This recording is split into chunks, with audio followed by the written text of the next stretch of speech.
Om Namo Bhagavate Vasudevaya. Om Namo Bhagavate Vasudevaya. Narayanam Namaskritya Naram Chaiva Narottamam Devim Saraswatim Vyasam Tato Jayamudire Nashtiprayeshu Bhadreshu Nityam Bhagavata Sevaya Bhagavati Uttam Shloke Bhaktir Bhavati Nashtiki. So as we said yesterday, we completed Canto 4. So I think so far we have completed 6 books total, because Canto 4 had 2 books, 2 volumes. Canto 3 had 2, and Canto 1 and 2 had 1 volume each, I think. So anyway, long way to go, but more stuff to enjoy on the way. So today we are starting the first chapter of Canto 5, the activities of Maharaj Priyavrat. Text 1. Raja Uvacha Priyavrato Bhagavata Atma Ramaha Katham Mune Grihe Aramata Yanmulaha Karma Bandha Parabhava.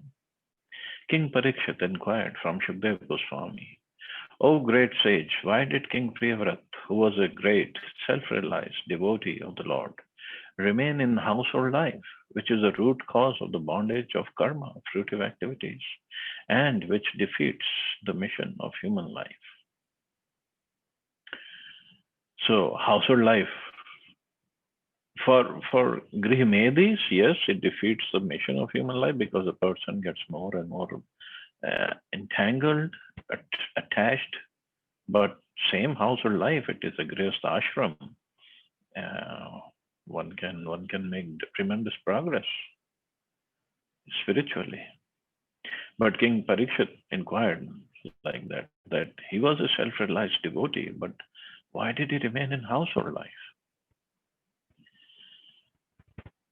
In the 4th canto, Srila Shukdev Goswami explains that Narad Muni perfectly instructed King Priyavrat about the mission of human life.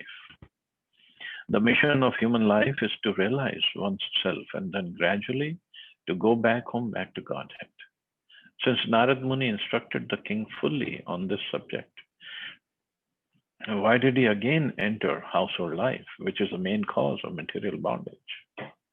Maharaj Parikshit was greatly astonished that King Priyavrat remained in household life, especially since he was not only a self-realized soul, but also a first-class devotee of the Lord. A devotee actually has no attraction for household life, but surprisingly, King Priyavrat enjoyed household life very much. One may argue, why is it wrong to enjoy household life? The reply is that in household life, one becomes bound by the results of fruitive activities. The essence of household life is sense enjoyment, and as long as one engrosses his mind in working hard for sense enjoyment, one becomes bound by the reactions of fruitive activities. Thus, ignorance of self-realization is greatest defeat in human life. The human form of life is especially meant for getting out of the bondage of fruitive activities. But as long as one is forgetful of his life's mission and acts like an ordinary animal, eating, sleeping, mating, and defending, he must continue his conditioned life of material existence. Such life is called Swarup Vismriti, forgetfulness of one's real constitutional position. Therefore, in Vedic civilization, one is trained in the very beginning of life as brahmachari. A brahmachari must execute austerities and refrain from sex indulgence. Therefore, if one is completely trained in the principles of brahmacharya, he generally does not enter household life. He is then called a Nashtik brahmachari, which indicates total celibacy. King Parikshit was thus astonished that the great King Priyavrat, although trained in the principles of Nashtik brahmacharya, entered household life. So wonderful purport, this paragraph Prabhupada has written. So essence of household life is sense enjoyment. Yes, because both husband and wife, they come together, they live together, they have some offsprings, and the husband is out there to make money for the maintenance of the family, maintenance of the household, and collecting more and more things. And wife is there taking care of the family, taking care of the house, and they're just involved pretty much in the same vicinity, same routine of just taking care of their family. But in the process, both husband and wife, they get so attached to the family and to their little house or nest. But so chances are in the process they forget what's my real goal of life. At the same time, they are devotee families, devotional families. They, while taking care of the family affairs, they take care of service of Krishna. So, in the process of service of Krishna, they take care of family affairs. So that way, they remain completely attached to Krishna, not to the family. Um, as a duty, they take care of the family, but the attachment is towards serving Krishna. So Maharaj Parikshit was astonished that why did King Priyavrat entered household life? And at the same time, if we remember, Narad Muni, when he preached to King Prachin Bharishat, he left the household life, he left for the forest. He didn't even wait for his sons to come back. Then when the sons came back, they were also, they were already, they entered the household life, but they were already in the mode of renunciation, detachment. So as soon as the son was born and he was ready to take over the kingdom, they also left. So ultimately, one has to make sure when one gets married or enters the Grihastha ashram that there's a exit route also. That one should try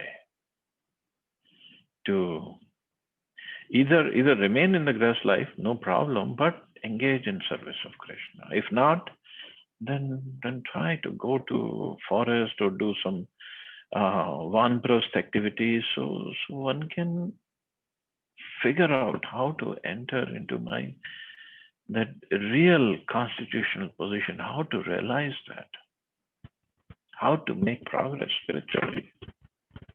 Because householders' activities, their duties, they never end, never end. And they keep on increasing. The words Bhagavad, Atma Rama are very significant in this verse. If one is self-realized, self-satisfied, as is the Supreme Personality of Godhead, is called Bhagavad Atma Rama. There are different types of satisfaction. Karmis are satisfied in the fruitive activities. Jnanis are satisfied to merge into the effulgence of Brahman. And devotees are satisfied to engage in the Lord's service.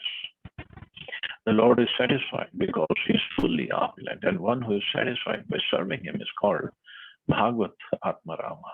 Manushyanam Sasresh. Out of many thousands of persons, one may endeavor for liberation, and out of many thousands of persons attempting to become liberated, one may achieve liberation from the anxieties of material existence and become self-satisfied. Even that satisfaction, however, is not the ultimate satisfaction. The Jnanis and Karmis have desires, as do the yogis, but devotees have no desires. Mean they don't have any material desires. Their desire is only to serve Krishna. Satisfaction in the service of the Lord is called akam, freedom from desire, and this is the ultimate satisfaction.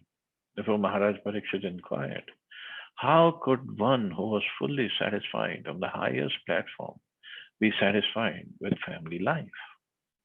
To this part, he could not understand that the person, since Maharaj Priyavrat was self-realized, how could he enter family life? The word parabhava is in this verse is also significant. When one is satisfied in family life, he is doomed because he must already have forgotten his relationship with the Lord. Prahlad Maharaj describes how the activities of family life implicates one more and more. Atmapatam griham andakupam. Household life is like a dark well. If one falls into this well, his spiritual death is assured. How Prevrat Maharaj remained a liberated Paramhansa, even within family life, is described in the next verse. So it is possible to remain in the family life but still attain the stage of Paramhansa. Nanunam mukta sanganam tadrishanam dvijarasham griheshu abhiniveshoyam punsam bhavitum arhati.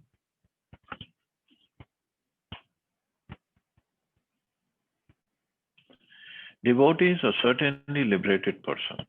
Therefore, greatest of the Brahmins, they cannot possibly be absorbed in family affairs. So again, Parikshit Maharaj himself is saying this.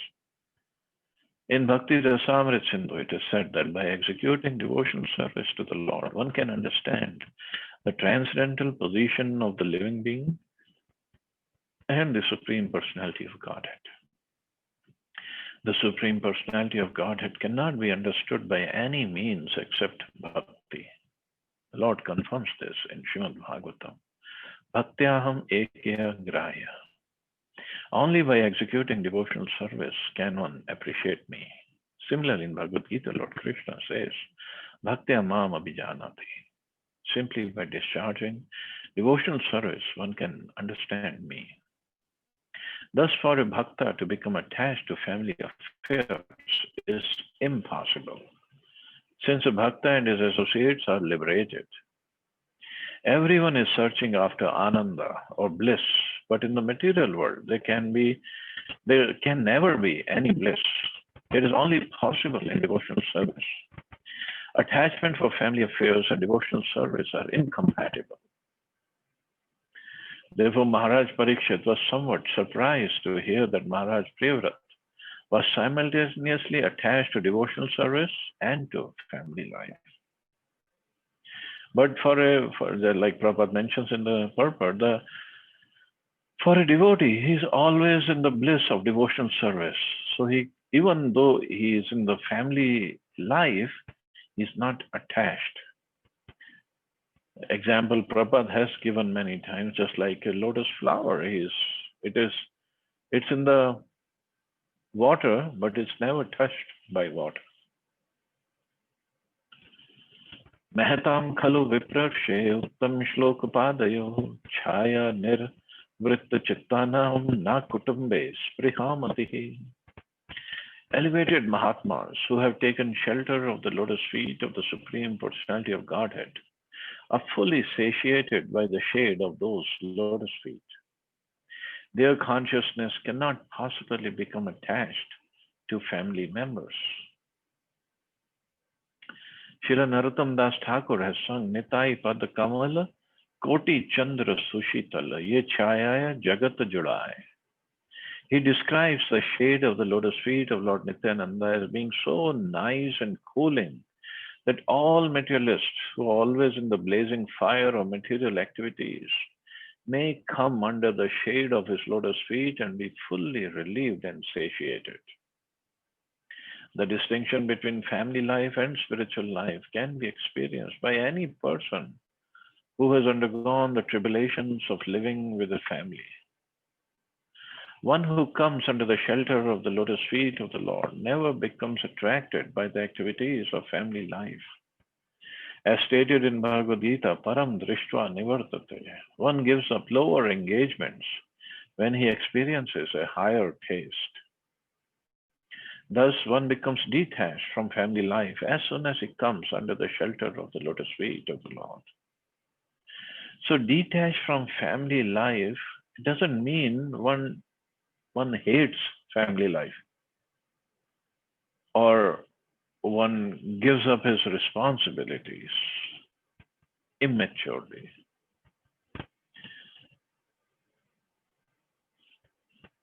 For a devotee, he understands Krishna has given me this responsibility of taking care of the family.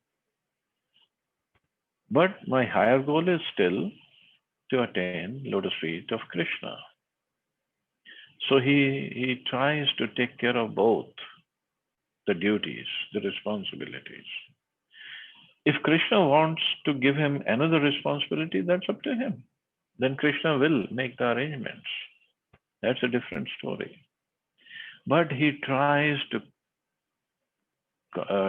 perform his duties, responsibilities properly, not just run away. Because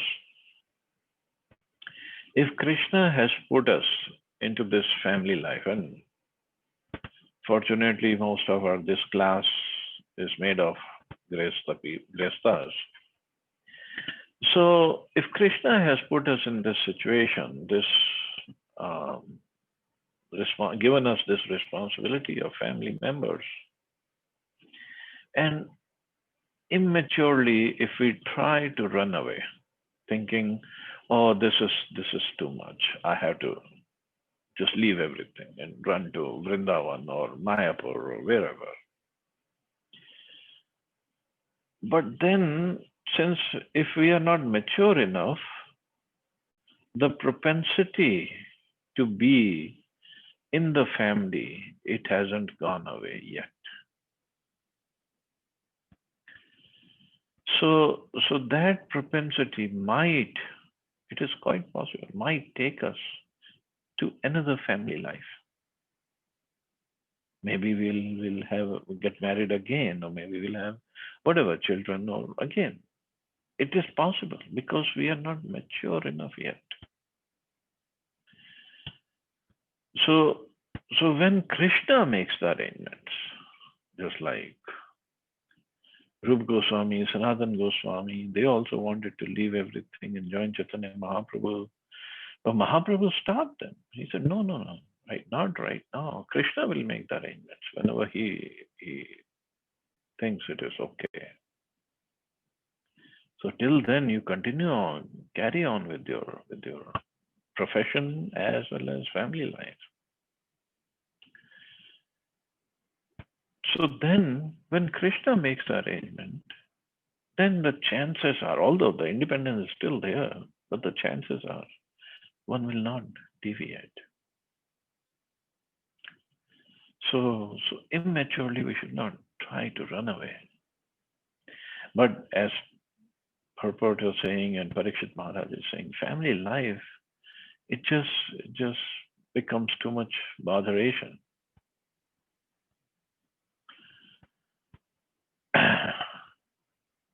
And how come Priyavrat Maharaj was completely self-realized? How come he entered the family life? But these answers are given later on. Sansho ayam mahan brahman dara gara sutadishu sattasya yat siddhir abhut krishne chamatir achyuta. The king continued, "O great Brahman, this is my great doubt. How was it possible for a person like King Priyavrat, who was so attached to wife, children, and home, to achieve the topmost infallible perfection in Krishna consciousness?" King Parikshit wondered how a person so attached to wife, children, and home could become so perfectly Krishna conscious. Prahlad Maharaj has said, "A Griha Vrita, one who has taken a vow to execute family duties, has no chance to become Krishna conscious. This is because most Grihavratas are guided by sense gratification and therefore gradually glide down to the darkest region of material existence. How can they possibly become perfect in Krishna consciousness?" Maharaj Parikshit asked Shukdev Goswami to resolve this great doubt.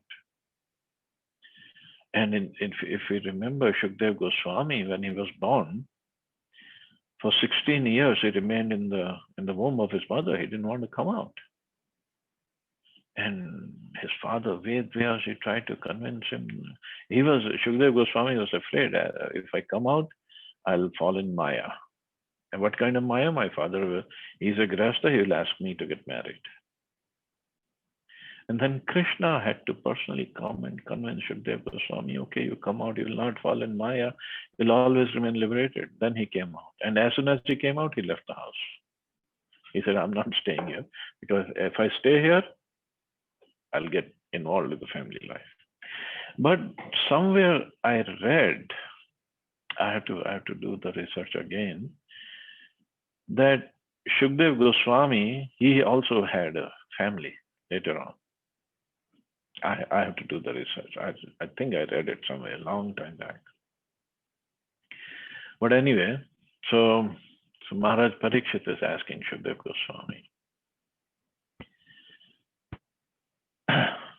So it's not the family life again. Vedvyaji was married. Parikshit Maharaj himself was married. Narad Muni is not married. Brahmaji has a family. So they all are sitting there listening to Shukdev Goswami. So anybody can make spiritual progress.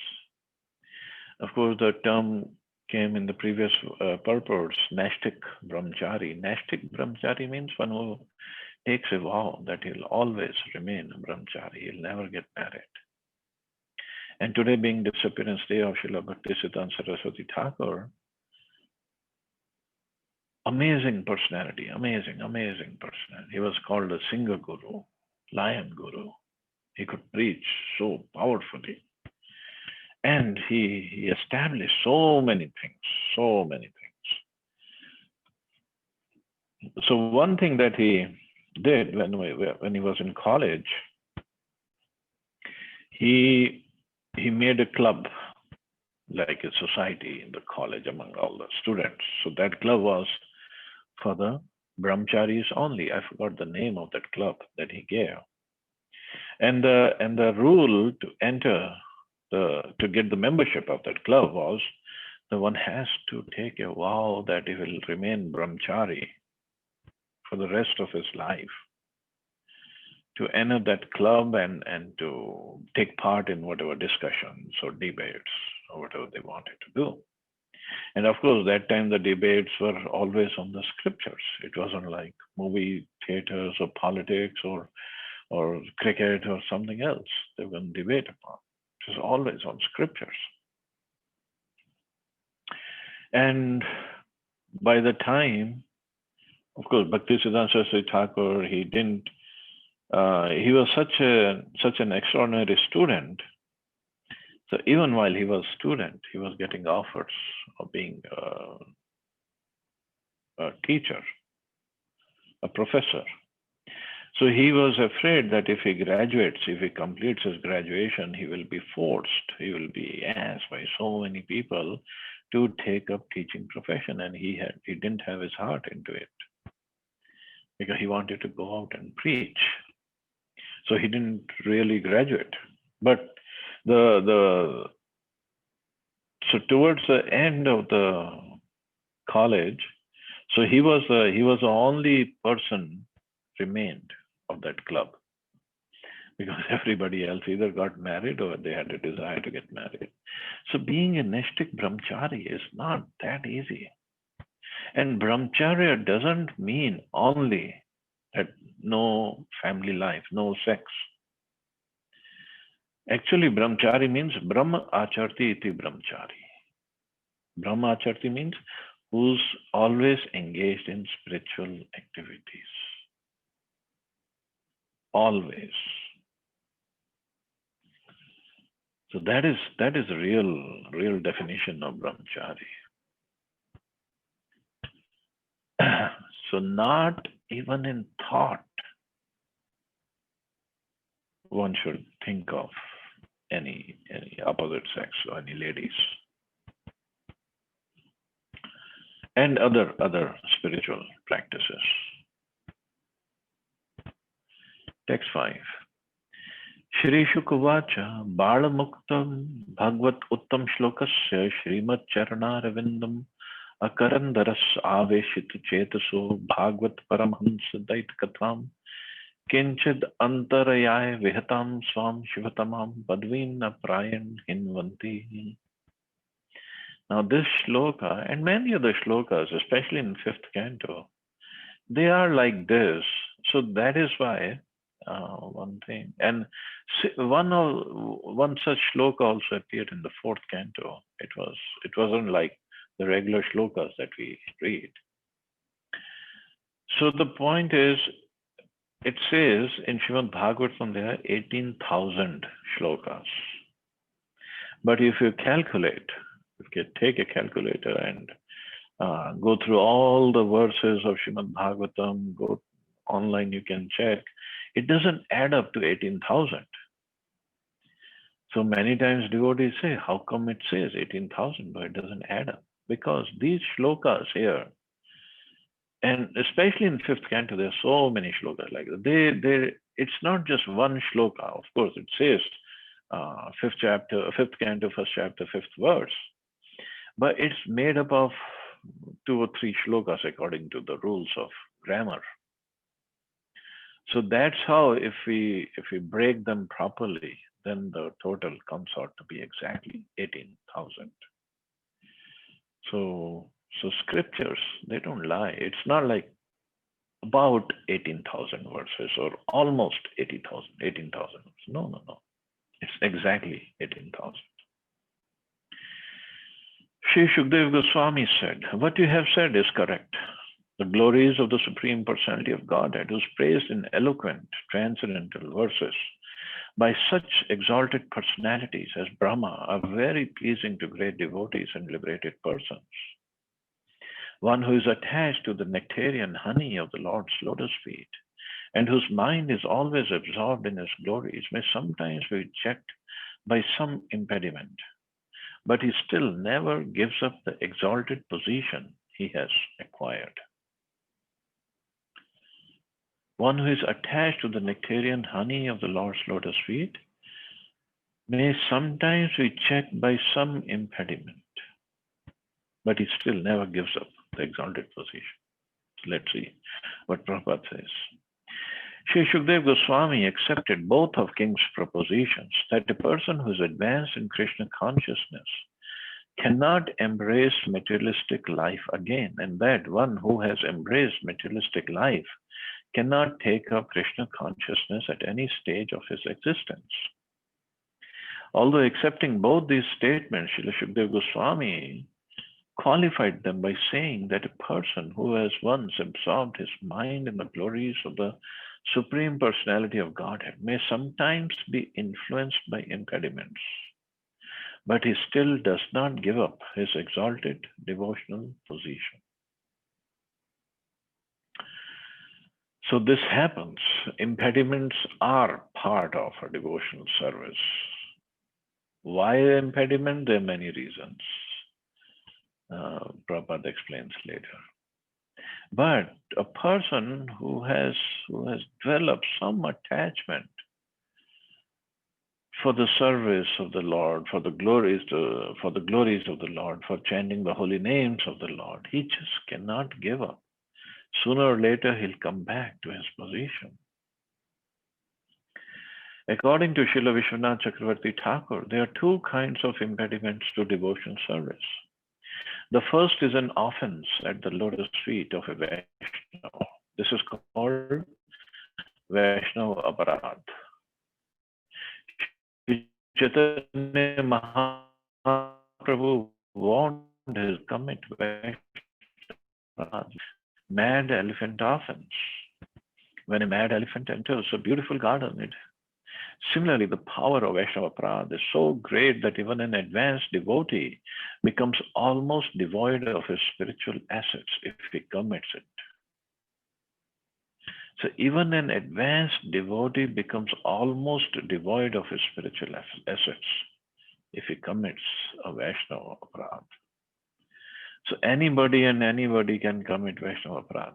It's a possibility. It's a chance, great chance. So we got to be very, very careful for that. Very careful about it.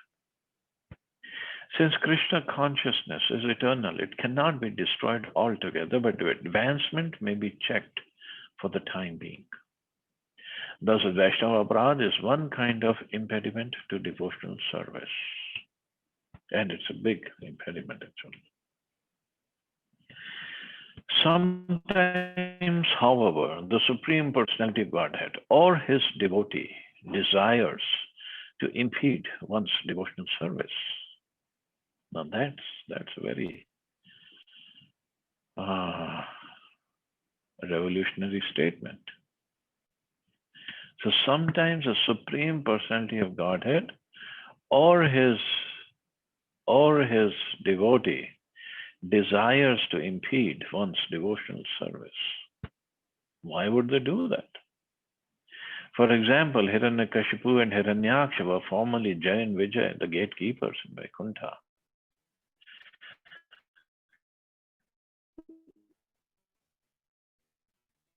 But by the Lord, they became, so one can say they became the enemies because they got cursed by four Kumaras and they committed an offense against the four Kumaras. But actually that was a desire of the Lord. And that desire of the Lord was because the Lord desired to have a fight. He wanted to fight. And who can fight with the Lord? Only his devotee can come to that kind of position that can give a proper fight that the Lord can be pleased with. So he orchestrated the whole thing so that Jay and Vijay fall down, and it took up the form of Hiranyaksha and Hiranyakashipu, and then Ravan and Kumbhakaran, and then Shishupal and Dantavakra. But at the same time, there were so many teachings given to all of us through these pastimes. But the main reason was the Lord wanted to have fight. So if we or sometimes also we desire to fight, or sometimes it happens that we fight, well, because the original fighting desire is in the Supreme Lord, and we are part and parcel of Krishna. So what to do? But our fight, our anger is not transcendental. Krishna's fight, Krishna's anger is always transcendental. So this is what Prabhupada is saying. Thus, the desire of the Lord is another kind of impediment. But in both cases, the pure devotee, once advanced in Krishna consciousness, cannot be lost. Following the orders of his superiors, Swayambhuva and Lord Brahma, Priyavrat accepted family life. But this does not mean he lost his position in devotional service. Krishna consciousness is perfect and eternal, and therefore it cannot be lost under any circumstances. Because the material world is full of obstructions to advancement in Krishna consciousness, there may appear to be many impediments. Yet Krishna, the Supreme Personality of Godhead, declares in Bhagavad Gita, Konte pratijani name bhakta pranashyati. Once one has taken shelter at the lotus feet of the Lord, he cannot be lost. Cannot be lost. There could be impediments, there could be check on his investments. That's about it. Sooner or later, he'll come back. Just like one incident is coming to my mind. In San Francisco, Prabhupada was there. It's in the beginning days of the movement. And after New York, devotees had established the temple in San Francisco. And Prabhupada was there, and he spent some time there, training his devotees, establishing temple, establishing the principles there. So one cat used to come every day and play at Prabhupada's lotus feet. The cat wouldn't go anywhere except to Prabhupada's lotus feet. And devotees tried to run the cat away, but she would go and then again come back to Prabhupada lotus, and Prabhupada let him play. Devotees didn't understand what was going on. Few days later, they saw the cat was crossing the street and it got run over by the car and the cat died. And they informed Prabhupada. So Prabhupada told them, actually, this was a devotee from previous life. Somehow he had taken the form of a cat because of his sins. But still he came to take shelter of my lotus feet, and I had to give him shelter. So devotional service is so powerful. It just doesn't go away. It just can't, no matter what we do. And on top of it, Krishna's mercy, mercy of Guru, the mercy of devotees is very, very powerful. So we should always aspire for this mercy, and we should always aspire to make as much as progress as possible. So we can continue on properly. If we don't achieve perfection this life, at least next life, we can continue on properly. In this verse, the word Shivatmam is very significant. Shivatmam means the most auspicious.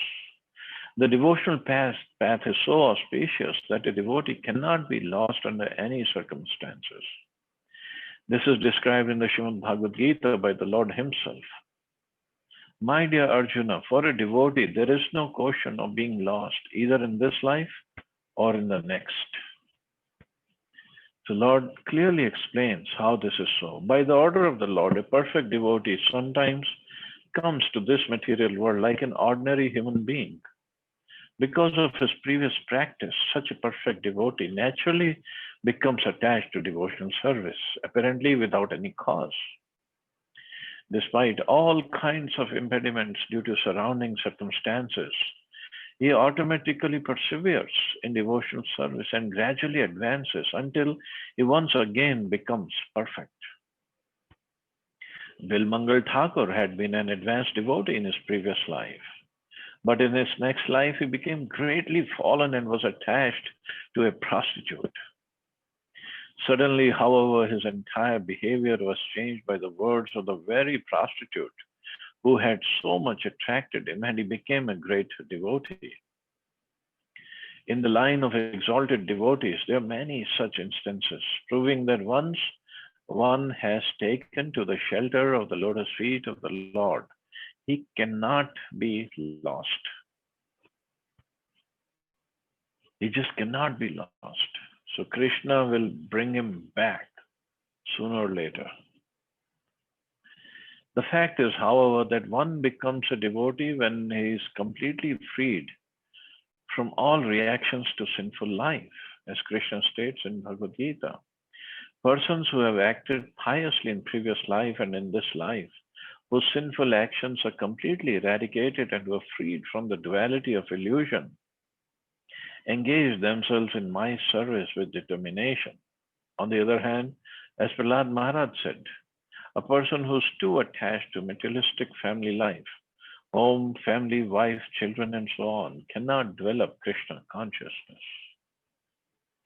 So these apparent contradictions are resolved in the life of a devotee by the grace of the Supreme Lord. And therefore, a devotee is never bereft of his position on the path of liberation, which is described in this verse as Shivattamam Padavim. So devotee, he has made enough progress. So even if he either goes in the family life or somehow there is some obstacles in his devotional service, sooner or later he'll come back. He will come back. So the point is we should try to perform as much devotional service as possible. And at the same time try to engage others also, because this is the only thing that will save the soul from falling down into the regions of hell, actually. Exceptions are always there. Just like this devotee who took the form of a cat, or in this canto only, we'll study about Jad Bharat or Bharat Maharaj who took the form of a deer. But they came back. Even in that body, they came back. So this is Krishna's mercy. He makes arrangements for his devotees. He says, clearly says, Kante pratijanihi name bhakta pranashati. My devotee never perishes. Not that he'll never lose in a battlefield, or he'll not lose his job, or he'll not have loss in his business, or he'll not die. No, no such thing. Everything will happen according to his karmas. But devotion service will always remain with him. And Krishna becomes so obliged to the service, to little service, whatever little service we render to Krishna, he always remembers, always. And Krishna, more than Krishna, devotees like Srila Prabhupada, he will always remember whatever service we are doing for his movement. He'll never give up on us. Never. That faith, that faith is what we have to take with us and carry on with our devotion service. Text 6. Again, this text, it's a different kind of shloka. Maybe there are 3 or 4 shlokas combined in this. Yarhi vavah rajan sa rajputra priyavrataha param bhagavato naradasya charanop sevya jasav gat paramartha satatvo brahma satrena dikshasya mano avnital paripalanayam nat pravar gun ganayad kant bhajantya स्वपित्रोपपाम मंत्रितो Bhagwati Vasudev एवा व्यवधान समाधि योगेन समावेशित सकल सकल कारक क्रियाकलापो नैवाभ्यनंद यद्यपि तद प्रत्याम्नातव्यम तदधिकरणात्मनो अन्य सद्मात् असतो अपि पराभव मन्वीक्षमाणः. Shukdev Goswami continued, my dear king, Prince Priyavrat was a great devotee because he sought the lotus feet of Narad, his spiritual master, and thus achieved the highest perfection in transcendental knowledge. With advanced knowledge, he always engaged in discussing spiritual subjects and did not divert his attention to anything else. The prince's father then asked him to take charge of ruling the world. He tried to convince Priyavrat that this was his duty as indicated in the revealed scriptures. Prince Priyavrat, however, was continuously practicing Bhakti Yoga by constantly remembering the Supreme Personality of Godhead, thus engaging all his senses in the service of the Lord. Therefore, although the order of his father could not be rejected, the prince did not welcome it. Thus, he very consciously raised the question of whether he might be diverted from devotional service by accepting the responsibility of ruling over the world. Srila Narottam Das Thakur has sung Charya Vaishnav Seva Nistar Pai Chakeva. Without serving the lotus feet of a pure Vaishnava or spiritual master, no one has ever attained perfect liberation from material bondage. Prince Priyavrat regularly served the lotus feet of Narad, and thus the prince perfectly understood transcendental subjects in truth, Satattva. The word Satattva means that Priyavrat knew all the facts about the spirit soul, the Supreme Personality of Godhead, and the relationship between the spirit soul and the Supreme Personality of Godhead. And he also knew about this material world and the relationship of the spirit soul and the Supreme Lord within the material world. Thus, the prince decided to engage himself only in rendering service to the Lord. So, this was the position of self-realization of Maharaj Priyavrat. When Priyavrat's father, Swayambhuva Manu, requested him to accept the responsibility of ruling over the world, he did not welcome the suggestion. This is a symptom of a great liberated devotee. Even though engaged in worldly affairs, it does not take pleasure in them, but remains always absorbed in the Lord's service.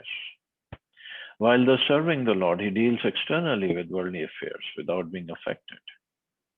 For example, although he has no attraction for his children, he cares for them and educates them to become devotees. Similarly, he speaks to his wife with affectionate words, but he is not attached to her. By rendering devotional service, a devotee acquires all the good qualities of the Supreme Lord. Lord Krishna had 16,000 wives, all of them very beautiful, and although he dealt with each of them as a beloved husband, he was not attracted or attached to any of them. This is his opulence of renunciation. In the same way, although a devotee may enter family life and act very affectionately towards his wife and children, he is never attached to these activities. So sometimes devotees, because there's so much of competition, so much of I don't want to say leg pulling, but something like that goes on in the community of devotees. So sometimes they want to show off that they are very detached, so they don't take care of the family. But end result, what happens is divorces happen, and the children who are supposed to be looked after by both parents, they just get completely disillusioned or distracted, and then they leave the movement completely. Because father or mother, they did not assume their responsibility properly. And they were too much into showing to or proving to other devotees that they are not attached. I don't know where they get these ideas. And it has happened in the movement. So many families have been broken by this kind of behavior. Very unfortunate, very, very unfortunate, but it happens. So one has to act very maturely. This verse states that by serving the lotus feet of the spiritual master, Prince Priyavrat very soon attained the perfectional stage of Krishna consciousness. This is the only way to advance in spiritual life. As stated in the Vedas, if one has unflinching faith in the Supreme Lord and the spiritual master, the essence of all Vedic knowledge is revealed to him. A devotee always thinks of the Lord continuously. While chanting the Hare Krishna mantra, the words Krishna and Hare immediately remind him of all the Lord's activities. Since his entire life is engaged in the service of the Lord, a devotee cannot forget the Lord at any time. Just as an ordinary man always engages his mind in material activities, a devotee always engages his mind in spiritual activities. This is called the Brahmasar, or meditating upon the Supreme Lord, always. Prince Priyavrat was perfectly initiated into this practice by Sri Narad. So he is a disciple of Narad Muni, and his father is Swayambhuva Manu, and they both asked him to take over the charge of the kingdom. The kingdom was the whole earth and whole world, in fact. So Maharaj Priyavrat took over. So at the same time, so he took care of the service, took care of his family, but at the same time he took care of his spiritual duties also. So this is how a devotee should behave. A devotee should take care of everything properly. So anyway, we'll stop here. See anybody has any question or comments?